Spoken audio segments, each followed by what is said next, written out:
Welcome to Resilience Redefined. I'm your host, Michael Osterlink. This show is about building better humans, institutions, and systems. On the show, I'll be interviewing many different experts from across many different fields, including human optimization, health and fitness, team building, mind-body medicine. In the institutional space, we're looking at different institutions and how we can create new ones, new models and maps, including in medicine, in education, in intelligence community, in law enforcement, in the military, especially in the special operations community. Thanks for being here and enjoy the show. Today, I'm joined by Michael Santonato, a financial educator, investor focused on one core mission, helping people become financially indestructible. Michael's work is grounded in real experience, building wealth, losing it, and rebuilding with wisdom.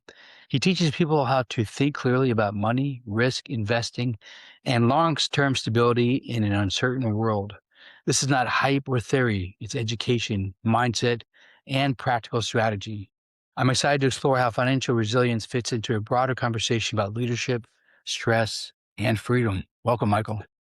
Thank you, Michael. Pleasure to be here, man. Yeah, not only obviously we're going to dive into your background and your story, but I do want to congratulate you right off. You have a book that literally just came out, Uh, available.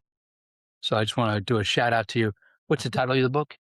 How to become financially indestructible. It's That kind of perfect. Part of the introduction. Yeah, there you go. All right, I love it. might be flipped backwards of the camera, but So we will be talking about your new book. Literally, it just came out, which is very cool.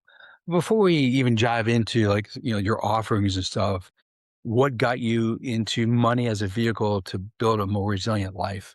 Indestructible life is the term you use. yeah, thank you. Two things. One is that I was very fortunate and born to parents who were bank managers. So my mom and dad worked in the bank. They spent 30 years in the bank, raised four kids. I'm the youngest of four. Mhm. And they passed on all the knowledge and lessons and learnings of how a bank works, how money works, everything from interest and credit cards and savings rates and, mutual funds and buying your first home and all these things, just everything. We did taxes together for 10 years sitting at my dad's computer. So that financial education was a absolute, foundation for me. My first rental property at 22 and my first, stock portfolio going at 19, all thanks to my parents. Completely all thanks to them, you know what I mean? But I never thought I'd be in this line of work. It wasn't until I was married and my partner had three kids and she was widowed and we were married and all that stuff and we're living together and hanging out just on the couch one night just watching a movie and with the kids, and I just couldn't focus on the movie.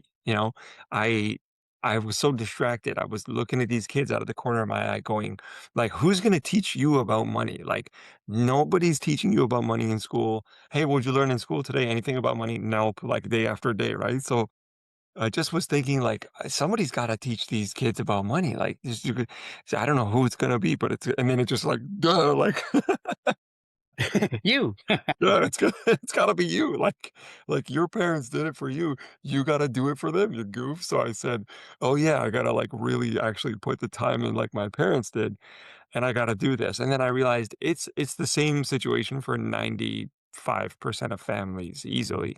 No financial education in school, in religion or church or in the community.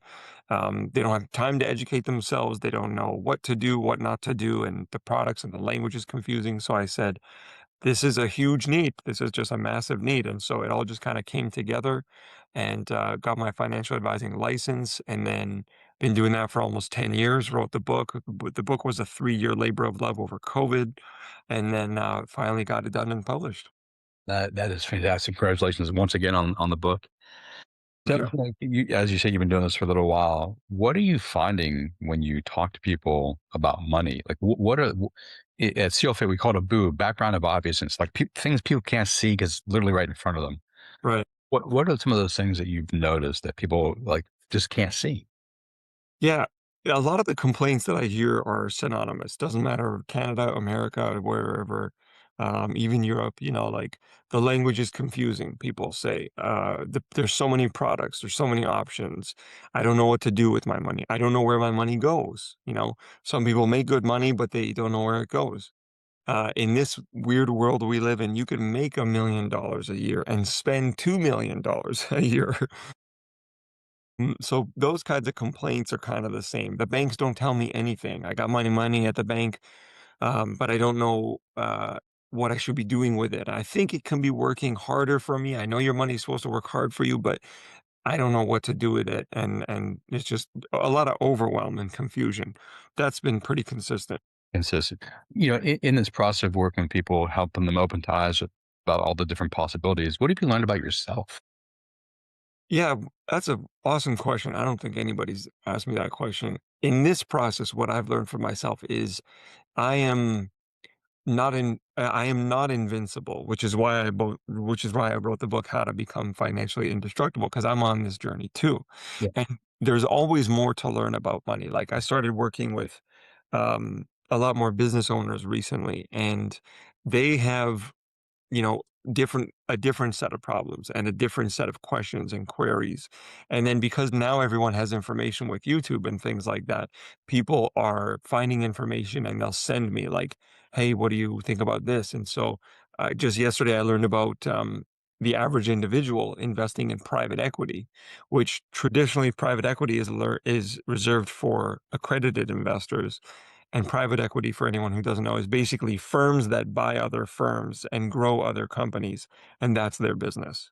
And you can invest in those businesses. And Tony Robbins just wrote a book, and he's doing all these interviews and all this press and promotion right now on this book on how, yeah, you can get 9% in the stock market, but private equity has done about 26% on Wow. average. Yeah, on average for the last 40, 50 years. So now people are asking those kinds of questions. So what I learned about myself in the process is there's always more for me to learn. There's always more for me to grow into and establish and get better and better and better at. And that's one of the cool things about money is that it's an infinite game. It has no end. You know what I mean? It goes on till infinity. Right, right, right.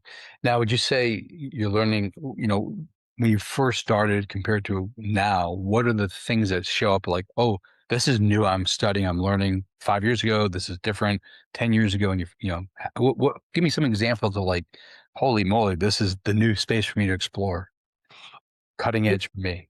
Yeah, it's a great question. I will publicly, shamelessly admit that I made my first million and lost my first $1 million in crypto. So you could say I was an early adopter in Bitcoin and crypto. I bought my first Bitcoin in 2017 when it was 3,000 Canadian, which means it was like 2,200 American at the time, right? Made my first million in crypto, lost my first million in crypto, made a whole bunch of really dumb mistakes. But at the time, I didn't know there were mistakes, of course. And so that was about, where are we now? 2026. That was about 3.5 years ago. You know, that was cool.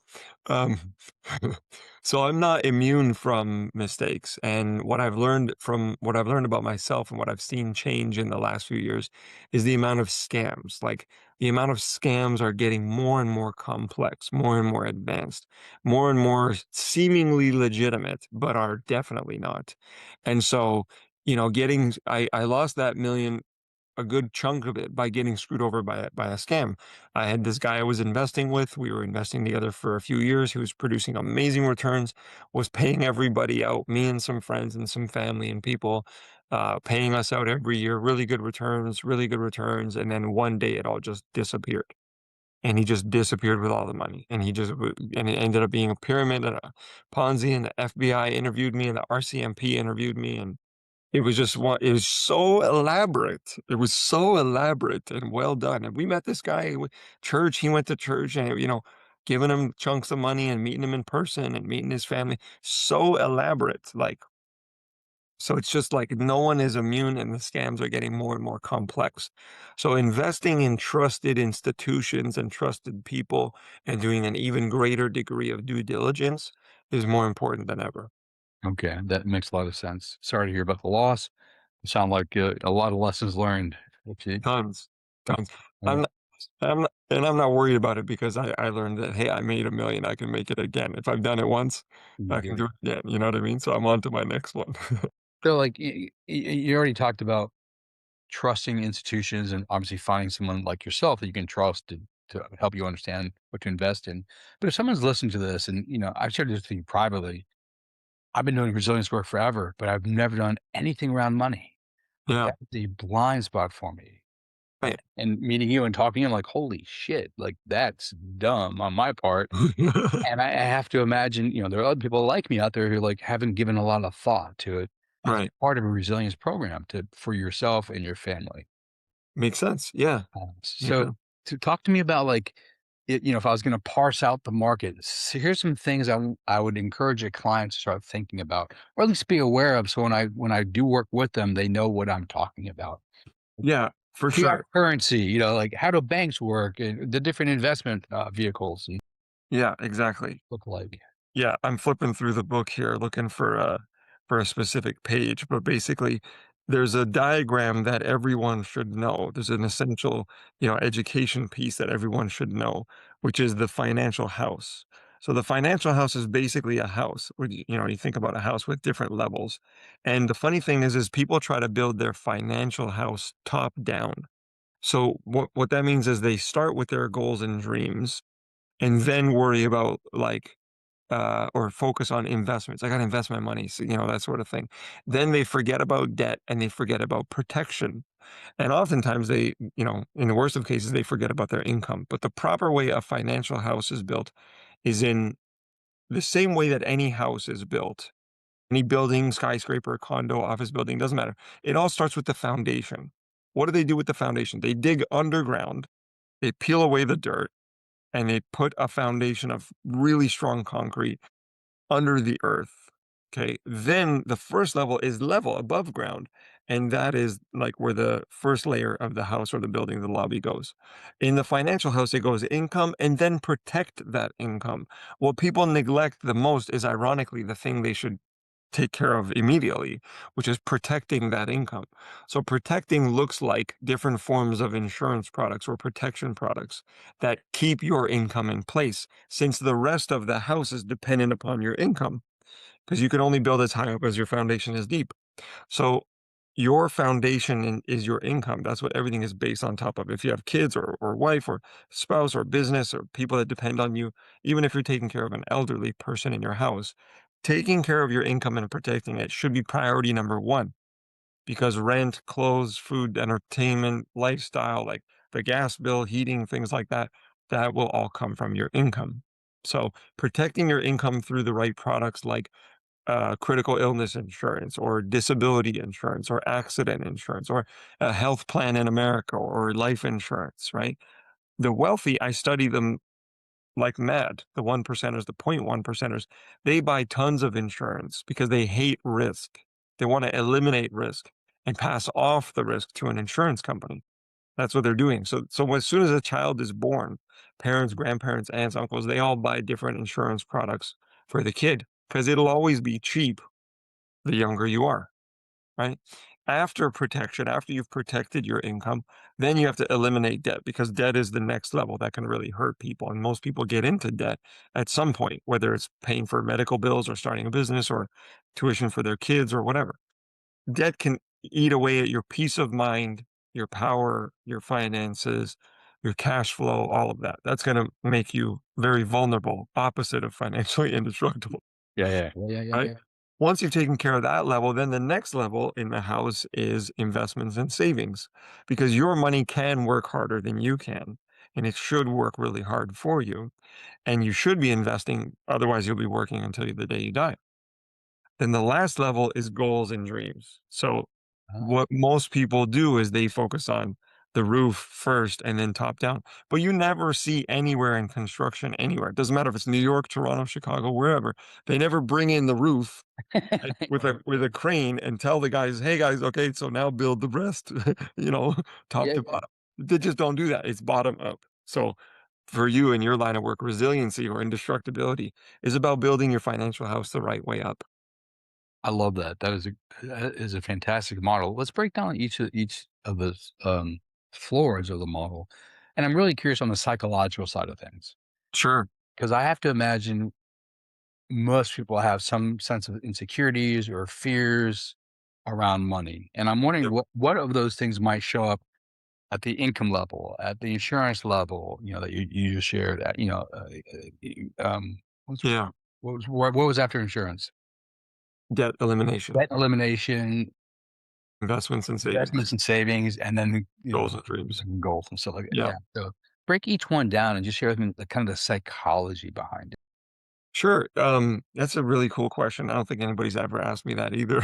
So there's a whole host of things that come up. Let's just call it like mindset or mentality, right? Yeah. Psychologically, at each level. So the way you see money is the way you'll interact with money. So before the book starts with like, it starts with the explanation of the financial house, that sort of thing.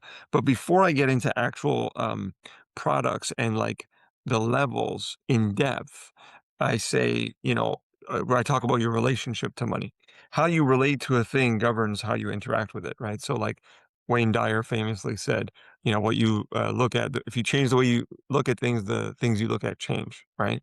So your relationship to money is everything. Um, what I would say psychologically at the income level is a lot of self-worth, a lot of deserving, right? Am I deserving of it? Am I worthy? Lots of worthiness. People that have a great degree of worthiness, they just go out and crush it. They just go out and make money. Belief in yourself, same thing, right? You have to have a high degree of confidence to land high positions in jobs in companies, let's say, or sell a great deal in businesses or build big businesses, right? So self-image is really key as well. Making money is key for your self-image. Your self-image will dictate, kind of like your how much you ask for, right? Spoke to a very capable woman just the other day, um, medical nurse working for a government job. Typically, I'm thinking in Canada, 70,000 to 90,000 or more for an income. And I found out she's only making $50,000. Wow. And she's been doing this for 15 years. So immediately I'm like, "Hey, red flag, like, you deserve more. You've got a ton of experience, life and work. You deserve way more. What's going on there? We gotta break that apart. You gotta make some more." Especially in Toronto where we live, cost of living is very high. Um, there would be some work that I would do with her around that, around her unconscious mind. Let me actually stop you there because I do know you have a strong background in a lot of like that kind of work. And I just want to encourage, like, let me ask you to share a little bit about your training and background, NLP and things like that, and how you Sure. bring some of those tools into this particular work with that client. As For sure. Yeah, that's a great question. Great point. So yeah, I'm a master trainer. I'm a master level train to trainer of NLP. yeah, I don't do the NLP training as a service or as a line of business, but I do use it for myself and I use it with clients. So NLP is neuro linguistic programming, which is using language to program your reality and commanding authority through presence, power, communication, posture, things like that. So what I do is I work with people's unconscious mind because that's where the real meat is. 80-20 rule, 80% of your life is unconscious. We're actually in a unconscious brainwave state, the beta brainwave state, for about 80% of our day.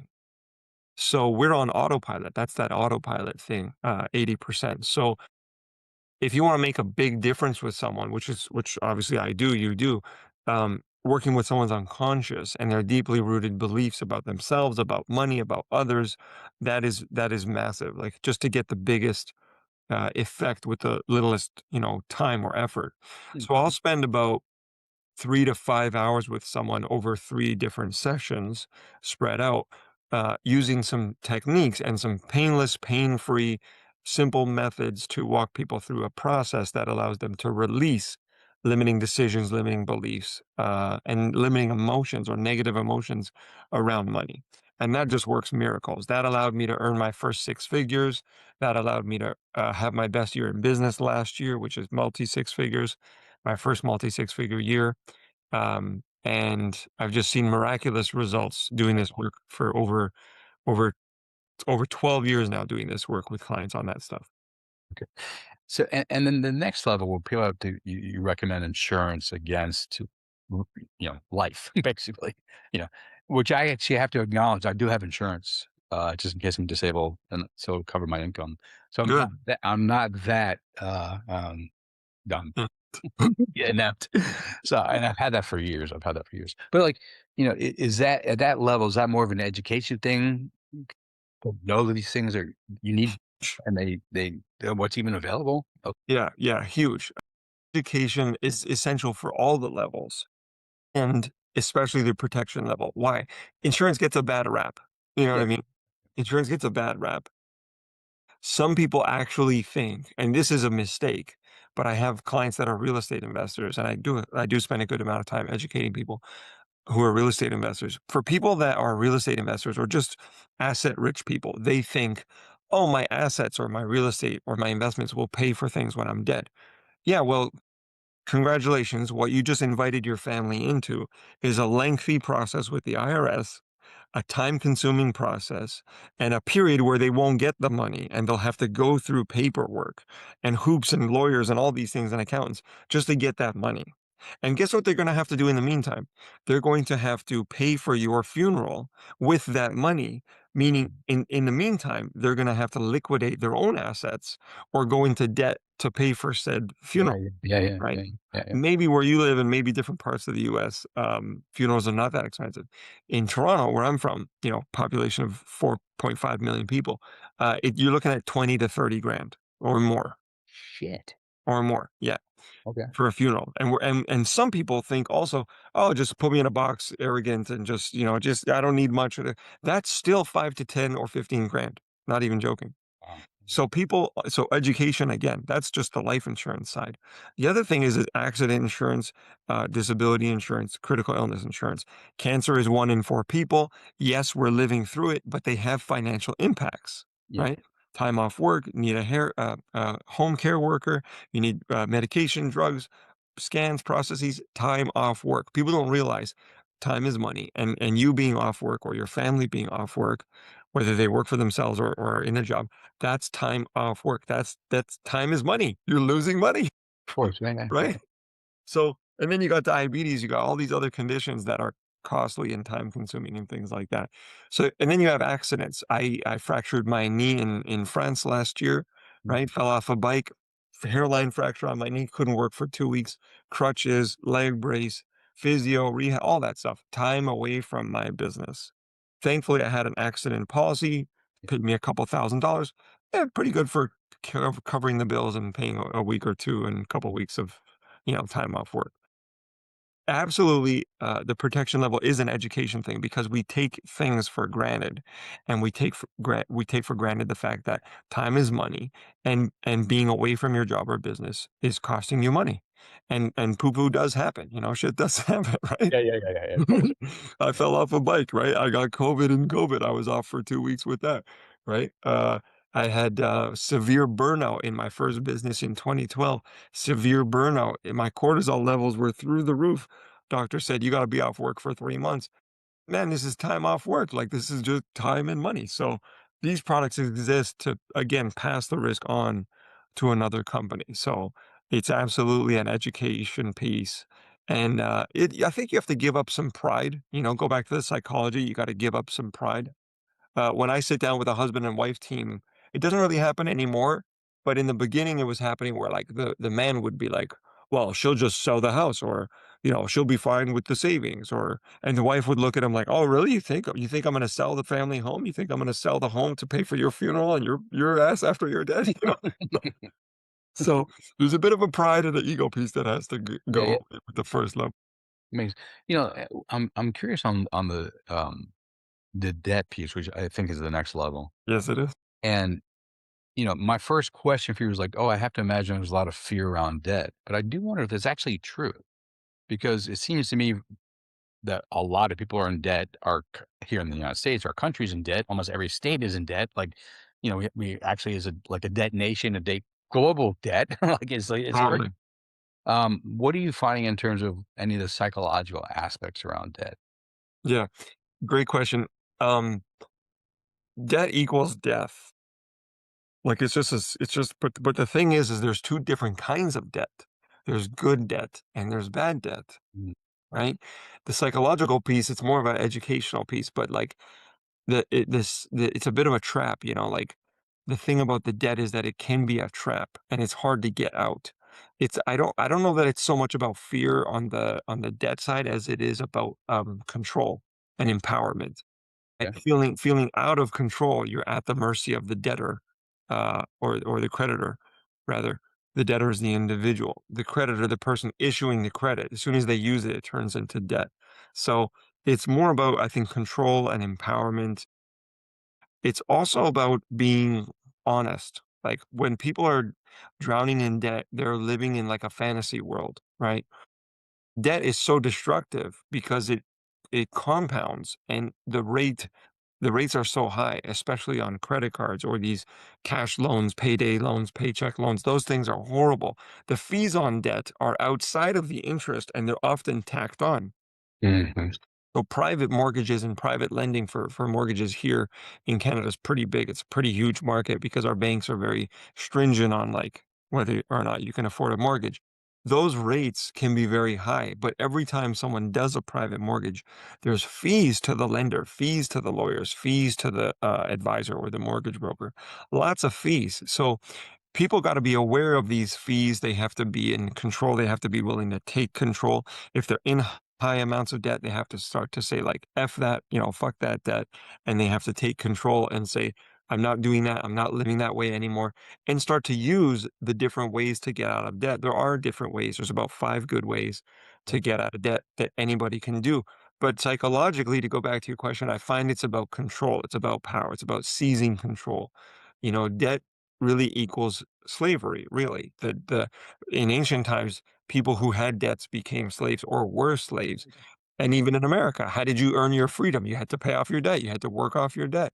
Well, you're a free man. You're a free man when you have no debt, when you paid off your debt. And then your point about the economy, it's really ironic because the economy is built on debt. Yeah. It's kind of sad. Yeah. It's quite sad, right? What I dislike about, this one aspect of the American debt system is there's like a clock or a couple of clocks digitally and physically in different cities that say, Yeah. the average individual's share.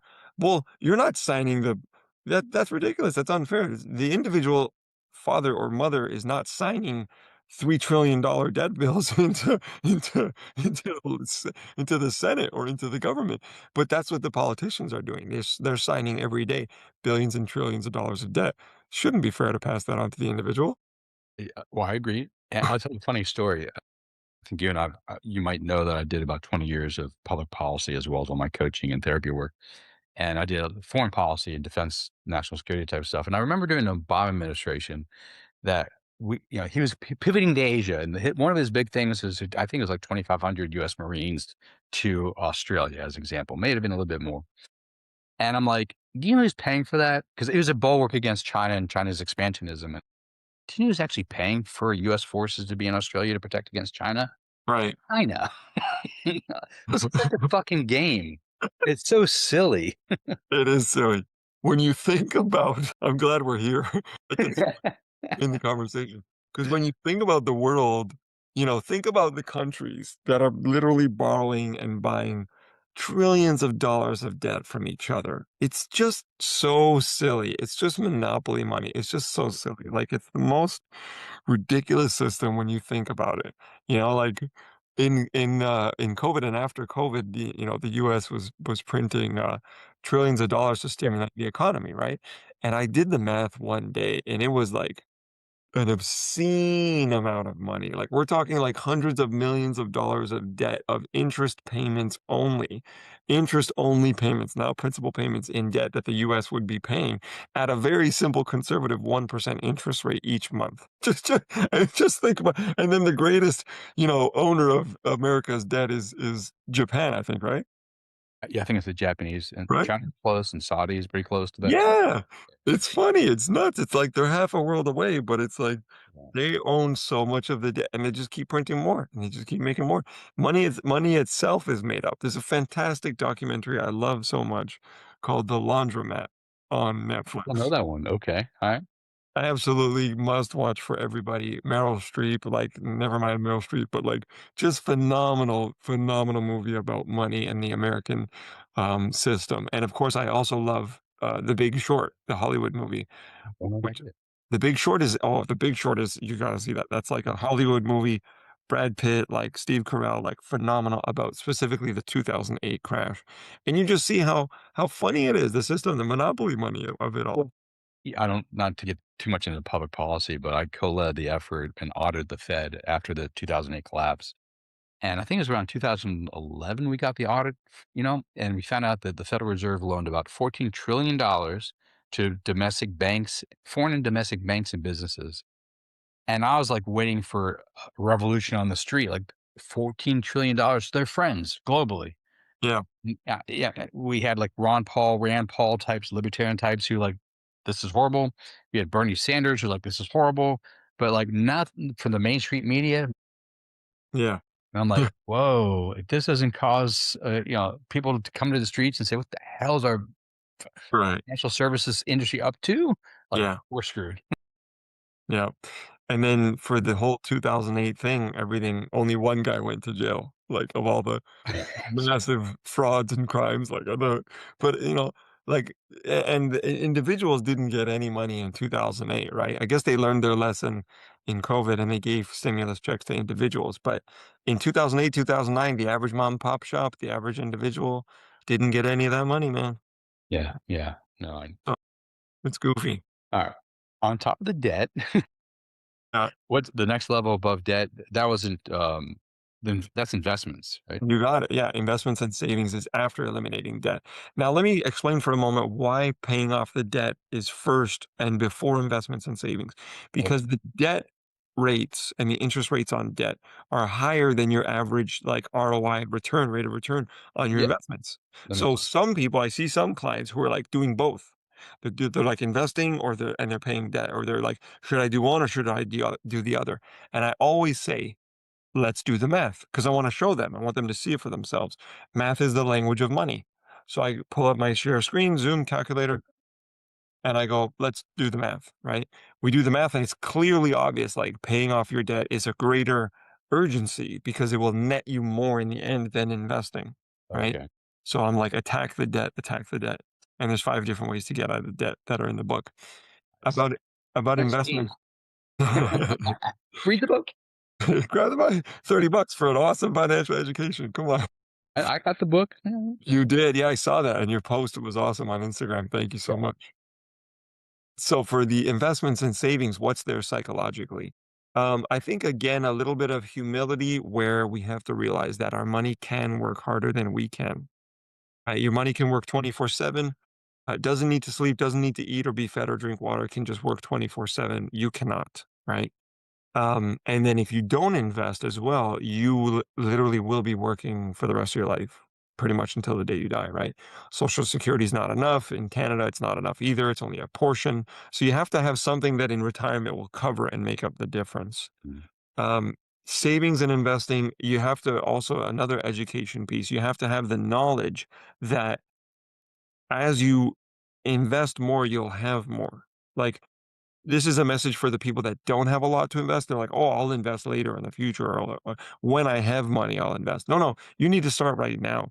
Doesn't matter if it's $50 a month. Start with something because you're telling yourself, "I have." You're demonstrating to the universe and to your unconscious mind, "I have, and I can practice delayed gratification right now because I'm willing to forego immediate gratification now for growth later."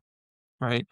Time is the great equalizer with money. Time works its magic on money.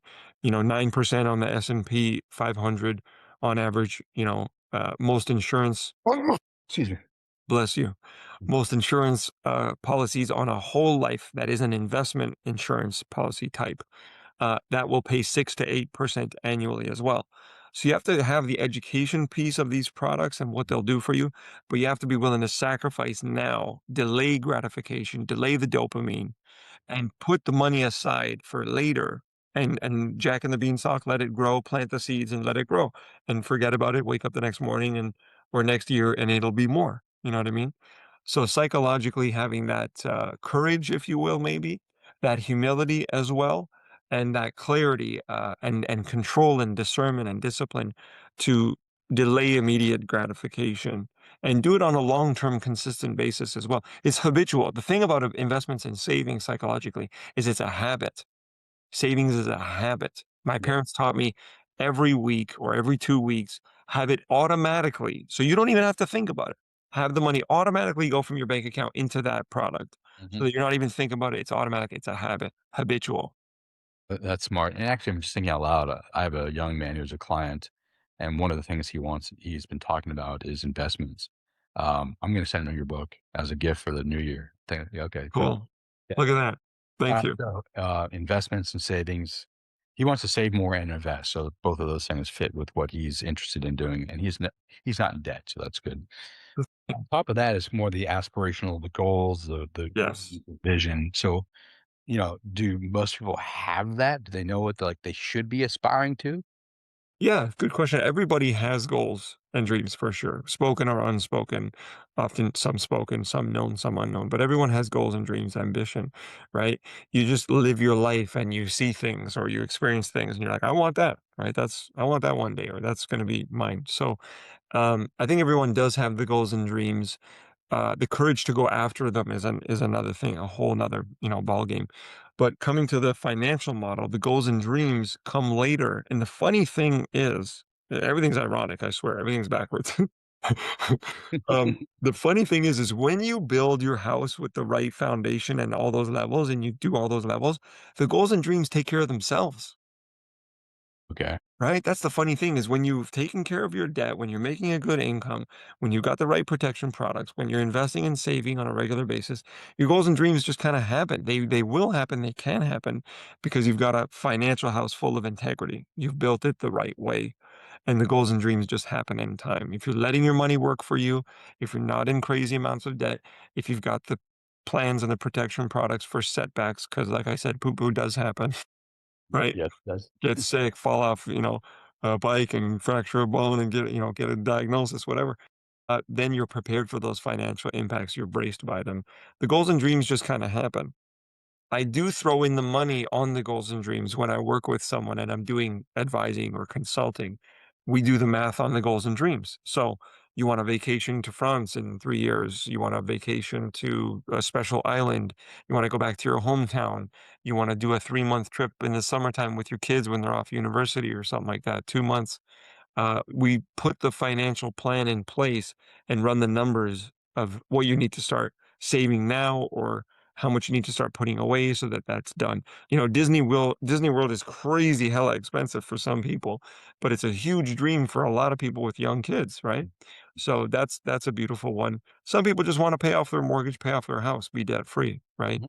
Mortgage is a huge debt that accumulates, an extraordinary amount of interest over time.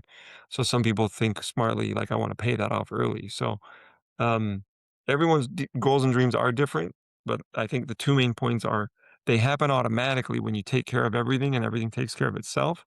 And then also do the math on them, run the numbers, like start to calculate how far away is that goal and dream because they do take time to achieve, and that's normal.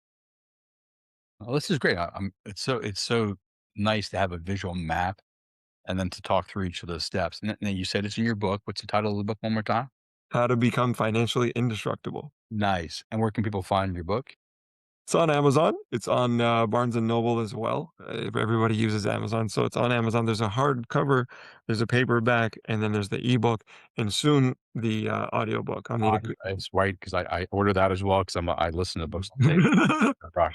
So Yeah, man. that's perfect. Very You know, cool. and you also offer other things as well. Like talk a little bit about some of your other offerings besides us. Yeah, for sure, yeah. I mentioned I do the advising and the consulting. I put financial plans in place. I'm on a mission to end financial misery on planet Earth and bring the world into financial prosperity. That's our mission, that's our company, that's our business. My main thing right now is actually we just launched taxes as a service, Mhm. tax advisory, tax preparation for clients. Right now, only Canadians, because we've just found so many people that are frustrated and getting ghosted by their accountants, or they disappear, or they went on mat leave and they didn't tell them, or they're never mind they're not making the right deductions and claims, and people are overpaying the government. So we're focusing on taxes right now, but I do have an overall financial advisory and planning business. And then I've got the work that I do with people on their unconscious mind, rewire those money beliefs, those money habits, limiting beliefs. That's transformational, super powerful work there. really rewarding. That's one-on-one? That is one-on-one, yeah, that has a higher cost because it's one-on-one, but, like, the dividends that you get from that are just amazing. And then I've got a whole slew of, online courses as Yeah, well. yeah. Yeah, please. Yeah. Yeah, Share both of crypto. us. Yeah. Yeah, everything you need to know about Bitcoin and crypto in 2 hours, that's one of them, that's a bestseller. I've got one on the basics of investing and the financial system and how that works. And I've got, because I left Canada in COVID, and I mostly live abroad, remote work, you know what I mean?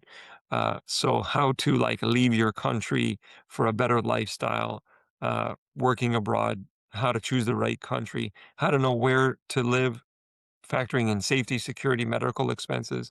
I lived that experience in Mexico and then in Colombia, and then I just come back here to Toronto to visit family and friends and clients occasionally.